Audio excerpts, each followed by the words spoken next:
Yeah, I got nothing for today. Let's see what good the comments have to say this morning. Either a way too young kid or with a mid-stroke. Either one of the two. Your usual stuff.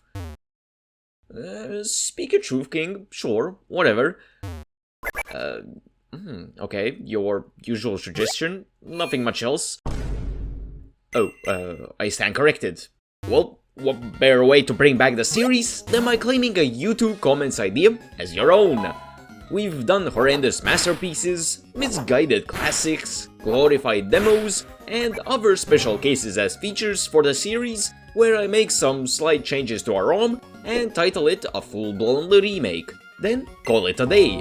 But after getting more comments than ideas Game Freak has for how to recycle Gen 1, I thought I could give Topaz a look. Surely it has something special to be worthy, right? Well, special is definitely one word to describe it. Like how I usually give the main focus to the ROM's Pokédex in the series, this time was no different, with me scouting the picks for which ones to remake.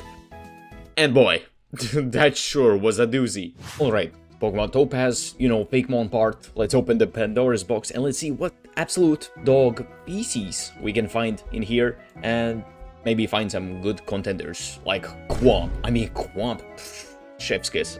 I think we don't need to touch that, because, you know what, no comments, this is easy. Okay, first one, easy. Sphinxan? Okay, so it's a Sphinx and a Xan. I still need the starter. That leaves us with whatever this is, this Full Metal Alchemist, that big armor dude as energy fella. Yes, I know my anime. I guess we need 2 more, and then I'll get the Patron ones off screen. Mantaqua? Salamence is a legal offshore cousin. Either that is a leaf or a water drop, which is perfectly done, but I mean, who doesn't like dragons, so I'll guess I'll take that as the one I need to remake. That leaves us with the legendary, which probably is somewhere here at the bottom. Yep, okay, yeah. 1 microsecond stare at that whatever face that is, and yeah, okay, we're taking this. Well, I think we've assembled our band of misfits. But before we give each of them some spotlight for the first time in, probably just the first time in general, let's give the ROM itself some attention and polish too. Now, the first thing I immediately thought of, and you most likely too if you ever played Topaz, is the messy and one-note map layout that makes even Maze Runner have a run for its money. Especially when it comes to backtracking, the layouts can make you feel like you're in a Scooby-Doo episode where you go down one path and end up in the opposite, or same one as you started and so on. But let's get a head start before I put you to sleep. Basically, the main approach I had to the routes was making them at least a bit smaller to decrease bloat and trim the fat, add some more understandable elements to the cities and towns so that you don't have to guess which identical cave or building is the correct one, and sprinkled some small decorations here and there to make the place a bit more lively. I'll keep some other bigger changes for later in the video, but the last thing I changed before heading into reworking parts of the roster was your usual cliche of, oh, I know guys, let's add fairy typing, super unique, and the physical special split, because no one else has ever done it. I mean, it definitely puts the quality in quality of life, so I don't think many people will be complaining. Throw in some underrated changes like lowered encounter rates, expanded move pools, nerfing and or buffing appropriate Fakemon, but to make some bigger changes to the Fakemon themselves, I think the next category would be more appropriate for that.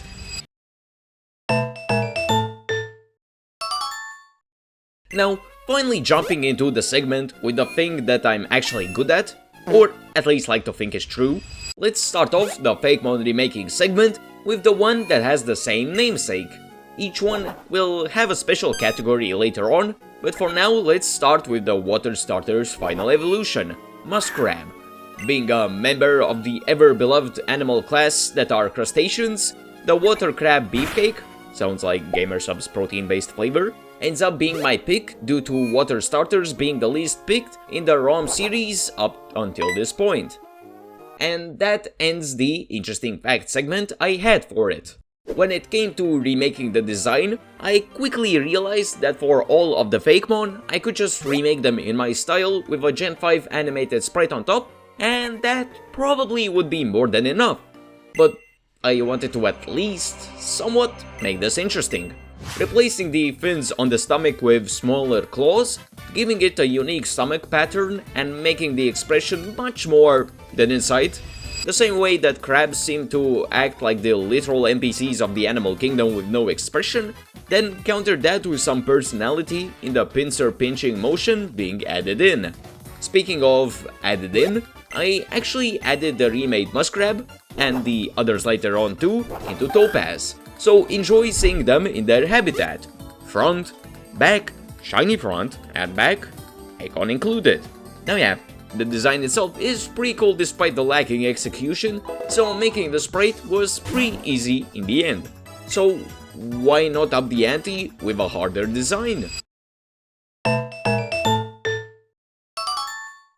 Yeah, I'ma just go ahead and admit that I'll be remaking the redone design in the art on the fandom page by Ace Zero Arctic, since there's no way I can come up with anything cooler.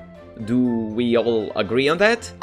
Well, I don't care anyway, since it's my video. Besides having the worst ever ability for a water dragon type that double resists it in the first place and being a pseudo legendary, I'm most concerned about its moveset. Like, sure, plenty of water and dragon moves with enough coverage, but Sky Pang? Who's Sky? Are they down for that? Even the genius name deduction skills aren't covering Mantaqua's freak levels.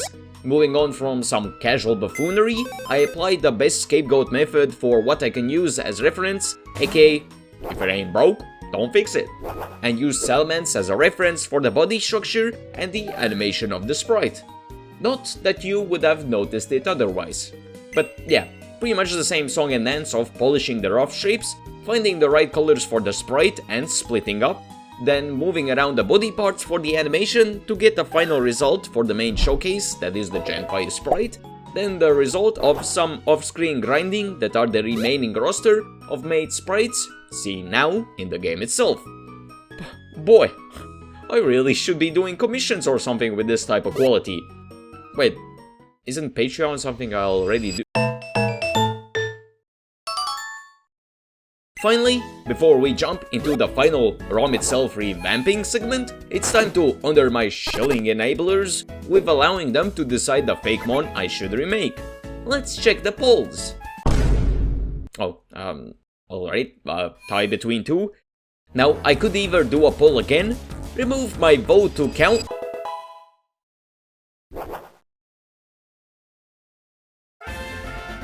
Yeah, that'll do.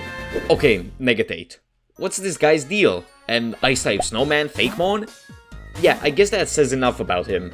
Explains the amount of info being less than apologies Pirate Software is able to give or has given, but enough with the terminally online jokes. What did I do for the remake? Since the thing that caught my attention enough to place it in the poll in the first place was its fun proportions, I wanted to put a spin on the snowman format by making the lower ball be something between a hula hoop and extra skin or guarding that it would hold on to, similar to Scraggy and Scrafty, giving enough time in the animating and layering of the sprite department to try and execute that idea precisely how I envisioned. I would say that the Gen 5 sprite outcome works just as I wanted it to. Or I'm just biased, feel free to fire away in the comments. For the much simpler, yet still tedious process of putting it into the ROM, I'd say that the sprites in there also turned out pretty well. Shiny, of course, has just yellow gloves now, since you can't really pre-color snow. Wait a minute. Say that again? Quick move on before I... Alright, let's do this one more time. With map being the main focus before, the other core part that I wanted to tackle for this other half is the trainers, battles, items, and other battle/NPC related features. Blissfully ignoring how nice it usually is to leave the easiest parts for last, I started with just going through the trainer teams that didn't really speak to me and make them easier or harder respectively. Or just wipe them out of existence if it in my eyes was a bit too crowded, for the greater good or whatever. After starting to go through the items, an idea popped up for me to do something that might be a bit controversial. But it's my video once again, and I make the rules here just because. Just seeing as the new names for moves being annoying rather than cute or whatever, I went through the list and changed the main, if not all, offenders that just had new names, yet did the same thing as the old ones, then sat there and felt proud about the most useless change ever. Oh, right. Got to finish editing the items and adding some stuff too. After that bloated escapade, the next thing on my improvised hit list was to add in some more double battles and make some unique NPCs with the built-in Hex Maniac Advances AI type list. I mean, it's not that I've been heavily relying on it already to this point. No, not at all. Well, besides me giving some visual flair to some NPCs and other similar sprites, I guess it would make sense for me to go back to the actual interesting changes I'm better at doing. Right? Alright, back to the actual fun stuff. In every ROM Remake episode I've done before, I've had a reason for picking specific Pokemon, like a starter for the first one, like Muscrap in this one for instance, or the third one being voted in by patrons, like Negatate and Co. As for this one, it usually was one that looked like it could use a remake. Though there's one slight problem. What do you do when almost all of the roster is applicable? Marble race where Sphinx and wins.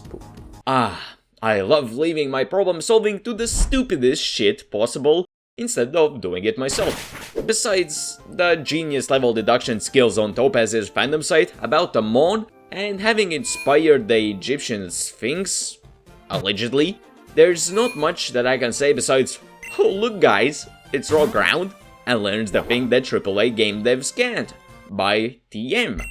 So let's just look at the redesign process instead. Since I think Sphinx, whatever, is based on the Sphinx and inspired Egyptian Sphinxes, I decided to double down and incorporate the Eye of Pharaoh into the design with the tail, thin like fluff, on the back and eye on the forehead to add something to a Pokemon that otherwise boils down to stereotypical ancient Egyptian guy's persona. Huh, can I call it stereotypical if no one's thought that, like, ever? Only the hardest hitting life philosophies on this channel, so don't forget to subscribe for more! But yeah, since at this point just remaking the design my style is more than enough to count as an upgraded design for most, or at least for me, and in this case that counts the most, I'll just wrap up here and show off how the final design looks like in game. For which I have to say I'm quite proud of the icon for this one. Iconic. Pun fully intended and non-refundable. And just to keep my one-trick status still running, of course I went through with the Gen 5 sprite for this sucker too. But to actually... wait, why did the game kick me to the title? Oh no guys, I think this is a poorly executed transition. And now we're finally at the big bad double-headed green micro-Alaskan bullworm, Acleonus. So besides it being in the title screen's background, what are its special traits? Well, it takes Rayquaza's spot in the dex, so that means it's probably a legendary. And that's about it. I feel like you don't care anyways, so I'm glad that you feel the same, and let's just jump straight to the sprite. Oh, and that's done too. Did I have nothing to say for it? Was I super tired when I got to this part of the script and got lazy? Call yourself telltale the way you're making your choice without it mattering, because here's all the sprites anyways. Do love me a simple ending. But yeah, I guess that pretty much does it for what I wanted to do for this hack.